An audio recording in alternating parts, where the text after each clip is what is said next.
You know those moments when you're doing what you love in your business? Maybe it's standing on stage or creating content. Whatever it is, you're totally immersed and time just seems to slip by. This is called the flow state.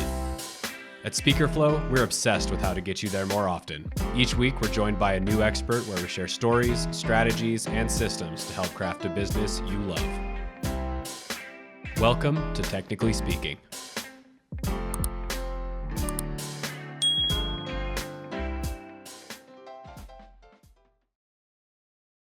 All right, boom, we made it. John DeMato. Holy crap, man. Welcome. Thank you for being here. It's always a pleasure to see you two handsome faces in my general vicinity, so I'm happy to be here.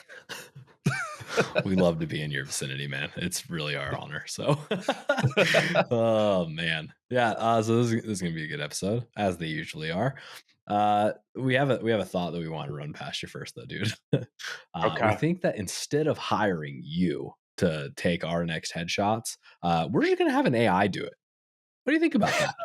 Think we can pull it off?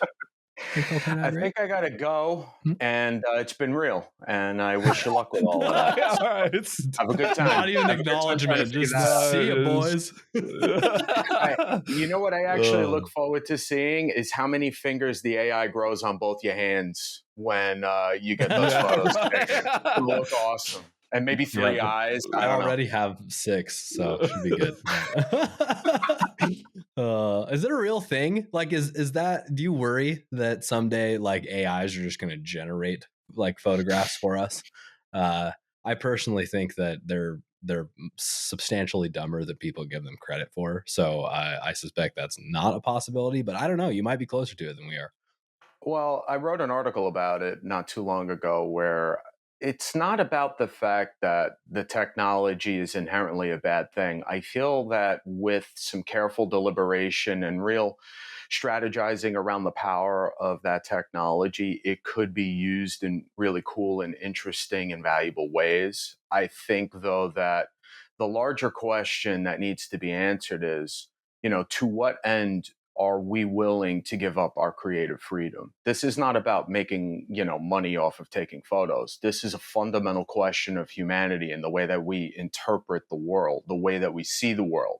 We make meaning through visuals. And if these visuals are all completely fabricated based off of zeros and ones that, this program put together, I mean, don't we already live in a world where there's a lot of fakery going on? Do we really need to take it to the upteenth level and then just eliminate creative thought and freedom altogether? I don't want to live in that world. Regardless, it is kind of dystopian, I make money off the pictures. Right. Yeah. Well, do you think it has a place in like creating more creative freedom? What I mean by that is, like, does it have the potential to spark new ideas and elevate how creative a person is? I think it could plug in the gaps.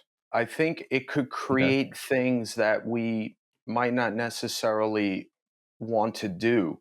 The reality is, I don't actually know what the answer is because it's still in its infancy and we don't really know where it's going to go. I mean, we have an idea. I mean, we've all watched these movies that predict all of this crazy, robots are going to take over the world. And I don't think it's that particularly crazy.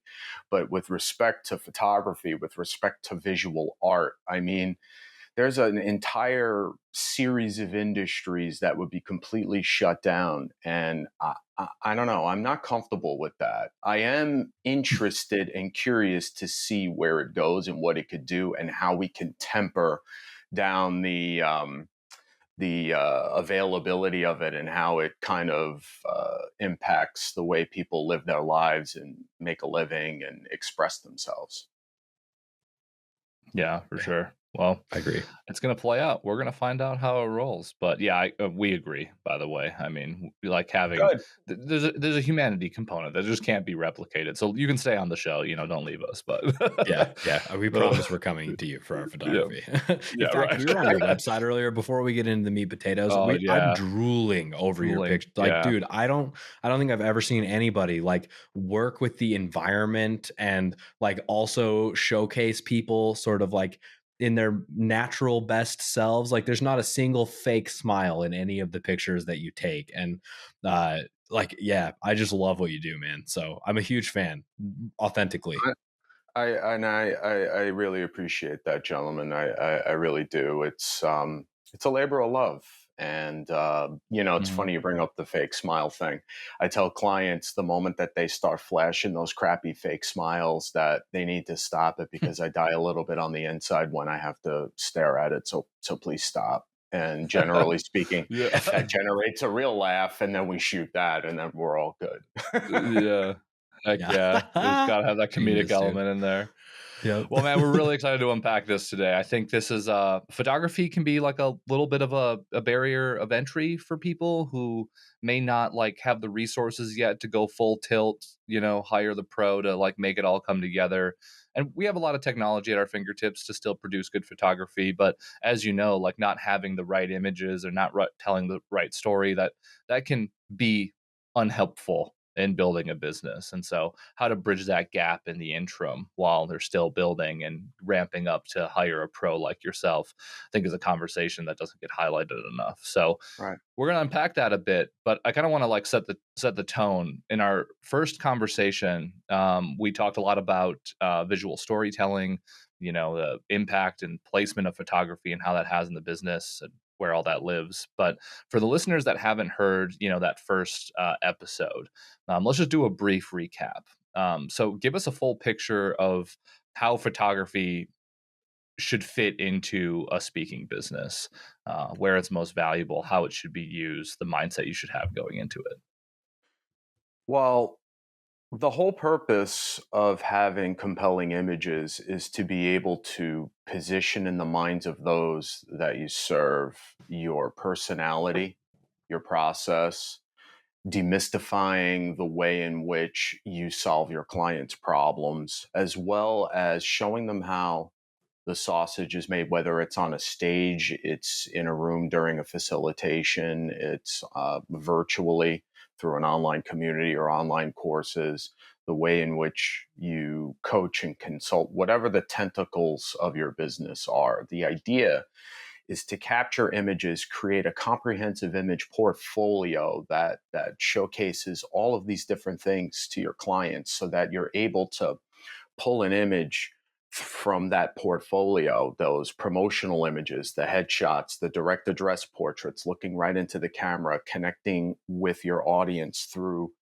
your eyes, through their eyes, seeing your eyes, and being able to connect with them on that level, as well as the lifestyle portraits, where this candid vibe of showing your audience what it looks like to work with you, what it looks like when you're in action, so that you're able to visually punctuate the sentiment of every single story that you share online. And that's not just in your online content; that's also for your website, for your speaker kit, your media kit, all those assets you need to promote yourself, any printed materials that you use for your books. I could go on and on and on. You guys know about all the different places in which image content is very important.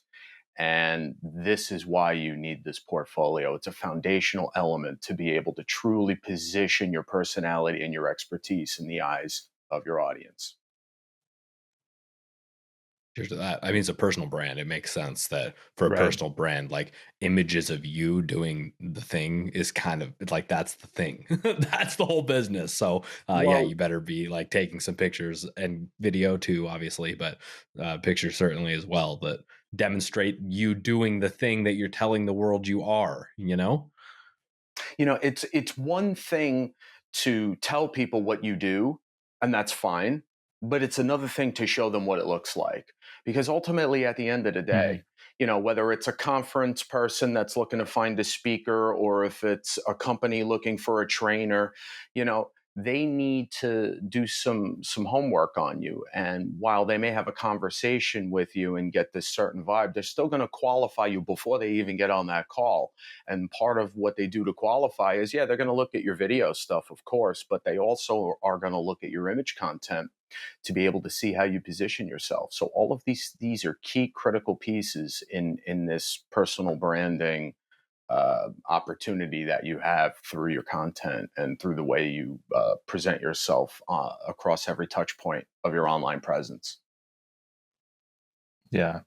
What I like about what you just said too is like, especially we like think about the word personal brand, right? Like you said personality a few times already in the show. And like, I don't think that's something that, at least for me, I'll speak personally about myself. I don't know about any other listeners, but I don't even, I think of like photos. I'm like, oh, I need a good headshot, show I'm professional and like have it match our brand consistency or whatever. But I'm not really thinking about the importance of showcasing my personality, Right. like I think video can help with that too, but I think photos can capture, I mean, we've seen this in your own portfolio, but they can really capture the essence of who you are. And I mean, especially with the people you've shot, I mean, it's almost like you see those photos and you already have a sense of who they are and you trust them more. And to your point about, putting those in front of your economic decision makers, I mean, is there a better way to even build trust and connection before while they're vetting you out before they have a sales call? It just seems like another,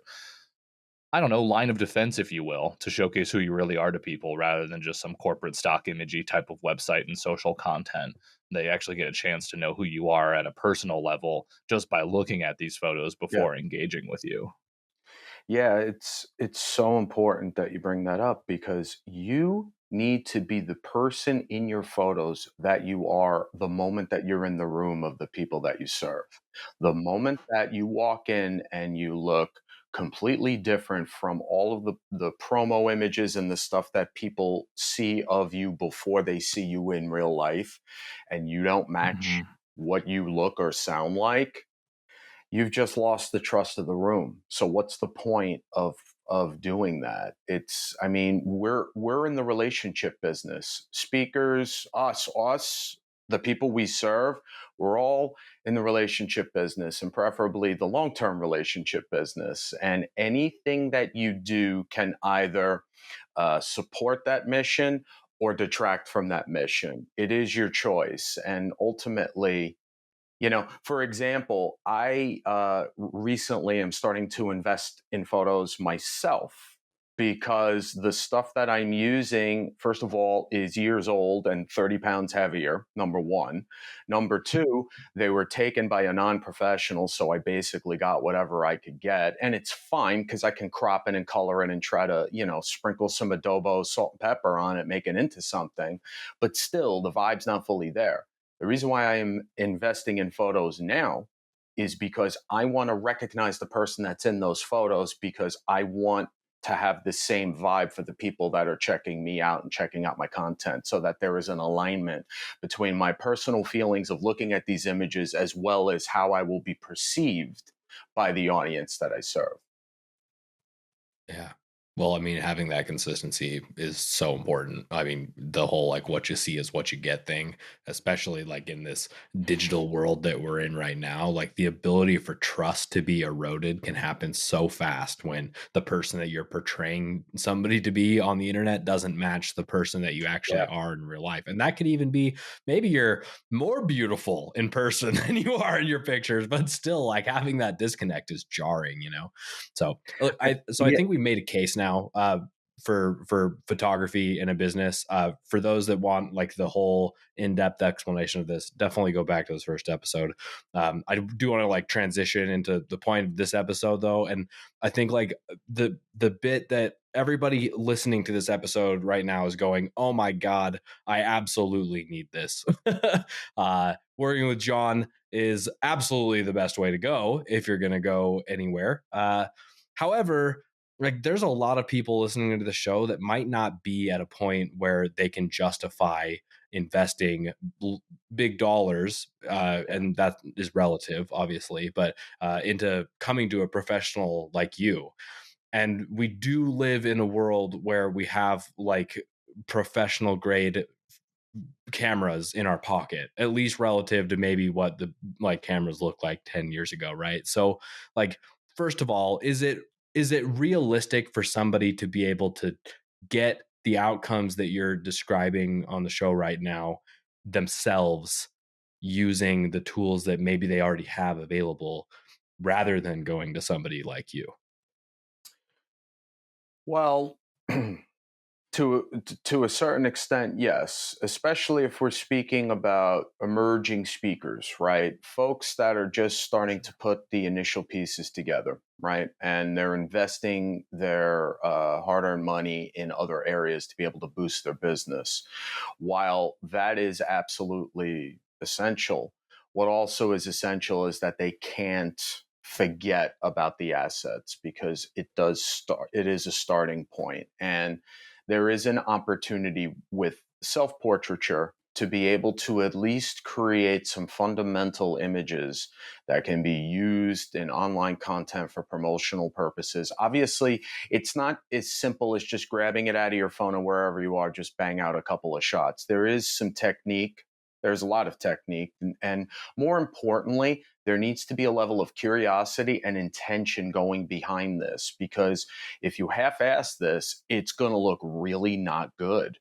And that's what you don't want. And by the way, even when you are an established speaker and above, and you hire a professional photographer, self portraits are still important, because you do not have a paparazzi following you around 24/7, unless if you're Vaynerchuk or something like that. But if you're someone that doesn't have that opportunity, you are still held responsible to be able to share these moments with your audience, and you're going to need to be able to use the camera that's in your phone to be able to capture those moments and share them, to be able to create that buzz and that, letting people know what's going on in your life. So it's important on all levels, self portraiture.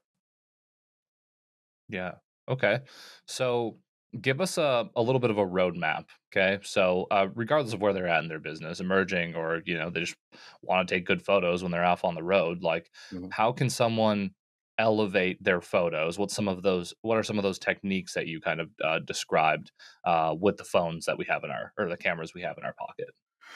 Well, one of the biggest benefits to the newer phones over the past couple of years is the forward facing camera, because it gives you the "what you see is what you get" vibe, which is essential when you're creating self portraits, because otherwise you'd just be staring at a screen, at a camera, and hope that you're in focus and hope that the headroom is good.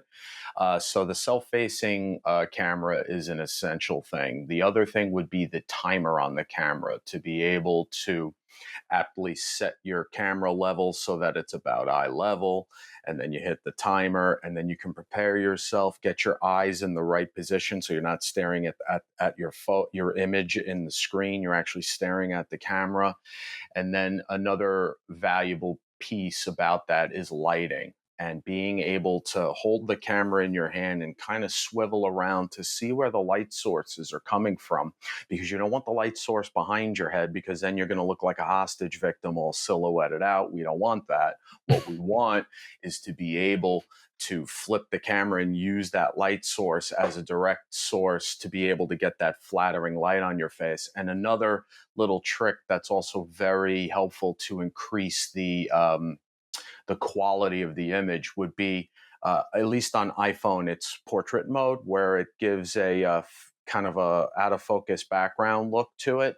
That is a very valuable tool also to have. So amongst those four little pieces right there, that's really enough to get you kind of started in terms of getting photos that'll have a professional esque type feel to them.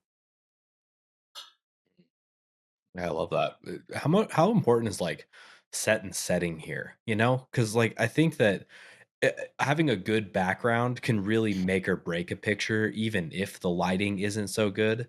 Like I'd rather I it seems like, and maybe this is just my ignorance here or my preferences, I guess, but Right. I'd rather see like an image of somebody with like a cool background, like a brick wall or something interesting, instead of like in the office or something, even if the lighting might be better in the office, meaning the light source is in front of you. So like if you were to rank the importance of some of these factors, how important would like environment be relative to lighting or whatever other components you think would be on that ranking list?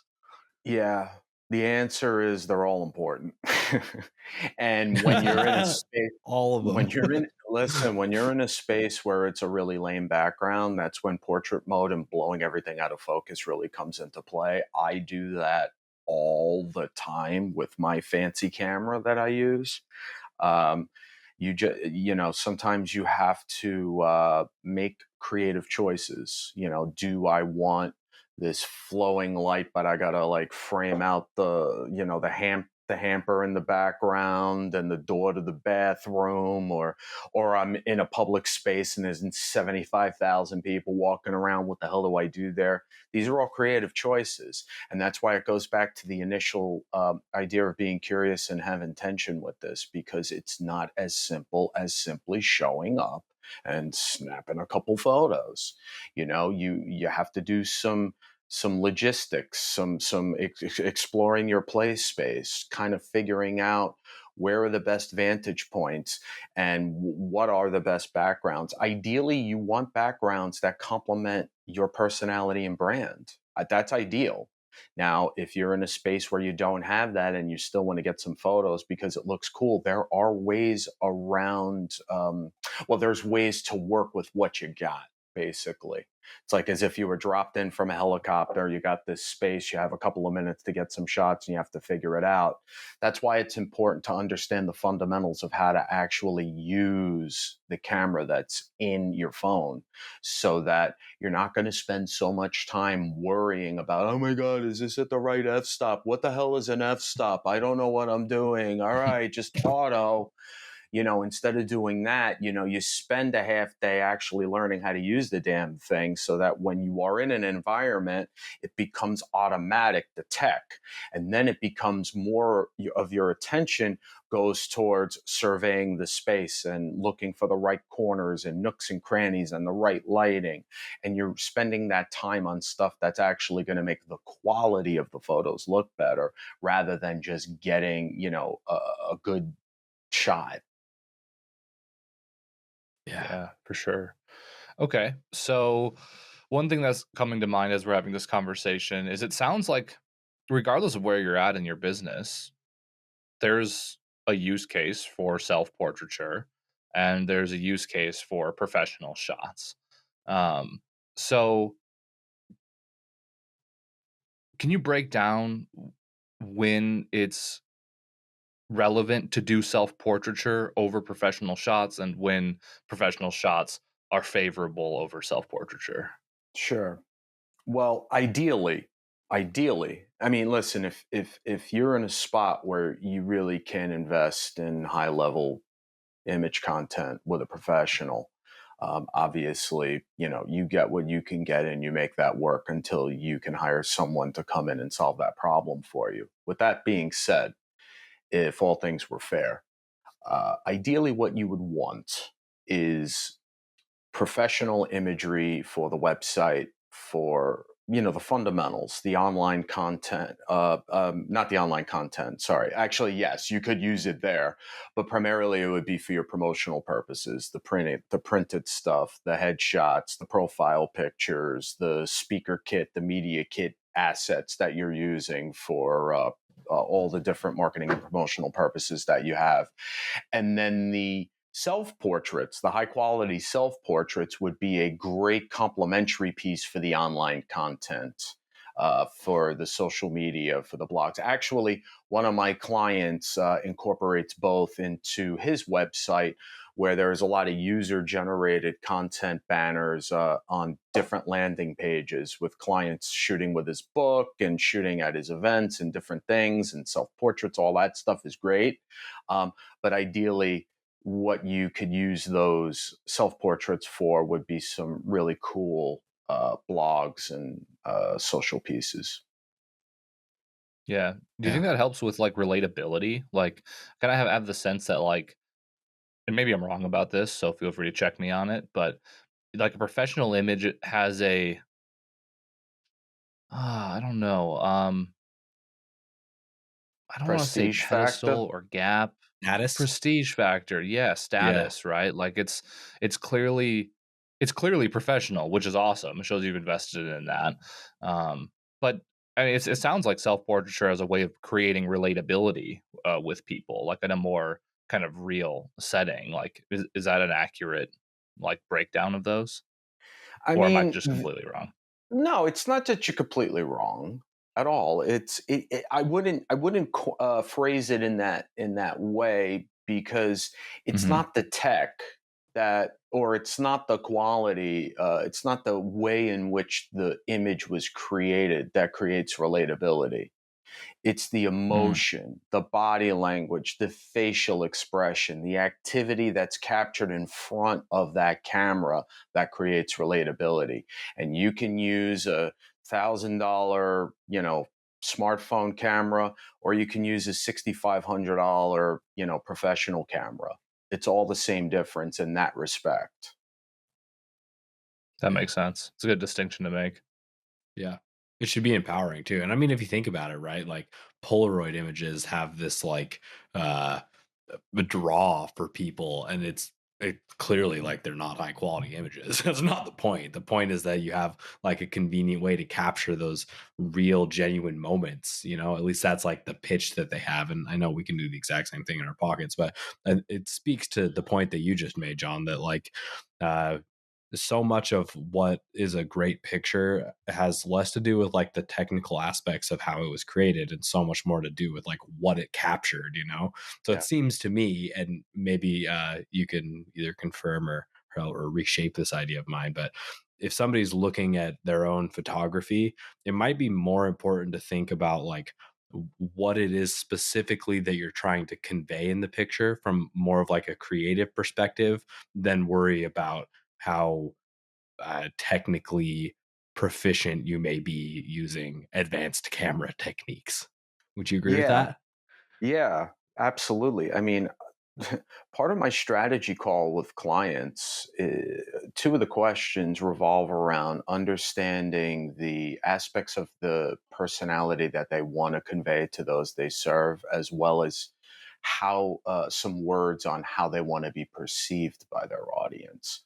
That has nothing to do with my camera. That has everything to do with them. And that's a very important point to make, because we're focusing on what's most important here. It's about creating that opportunity for someone to be discovered, for my client to be discovered by someone who needs their help the most. And you want that initial point of discovery to feel very genuine, and the way that you create that genuine aspect to it is by focusing on them and their personality. I could shoot those photos with my iPhone, or I can shoot them with my camera. It doesn't matter. I mean, granted, a lot of different challenges, different tech, but it's of no consequence to the client, because what the client needs are images that be able to create this opportunity for them with people who need their help. Yeah. No, that's a good breakdown. So, it sounds like, so let's say somebody's doing some self-portraiture. The first train of like thought that should happen isn't like, oh, I should get a picture of this. Well, maybe that's where it starts, but like it seems like there's an element of like thinking about what is it that I want to convey in this moment for this photo. Like I think you mentioned this earlier, but being intentional with the photography. Yeah. Um, what are some common things that you run into of what people are seeking to convey? And let's maybe take a couple examples to compare against. So think about your top two, I don't know, things that your clients want to convey in photography. And then how would somebody go about shooting those two messages, if you will? What might be the difference between them? I mean, I think for uh, everybody's a mixed bag. While a lot of the photos kind of have similarities based on the activities in which Mhm. my clients partake in, which there is a lot of overlap, obviously, in the world that we serve, you guys and me. Um, One of the biggest things that people ask for is, I want to be real in these photos. I don't want it to feel staged. I don't want to look like I'm posing for a magazine. I'm paraphrasing, of course. They don't necessarily say that, but that's what the sentiment is. And another thing that they want to look like is that they're knowledgeable, that they are, in fact, an expert. you know? And it's not that there's different that it's like they're in silos and that they are separate objectives. They work together, because Mhm. that's what you want. You want an image that conveys all of these things in one shot, and not only in one shot, because there's no, people talk about, oh, we got to get the money shot. Money shots are for editorial pieces, for magazines and for e-zines and for these other types of areas of photography. When you're talking about working with service-based business owners and experts at that, you need a collection of money shots. They all need to be money shots because they all are going to be earmarked for different things with regards to their marketing and promotional efforts, right? So the idea is to be able to, at the very top of our conversation, to lay out the why, what, and how behind their need for these images, and understanding who they are, who they serve, how do they solve their clients' problems. And that information gets translated through the, their personality piece. I want to look real as well as I want to look like an expert. And that's how it all kind of flows together. But it all starts from the very top with these fundamental questions to be able to truly understand their wrinkles and nuances to their personality and the tentacles of their business.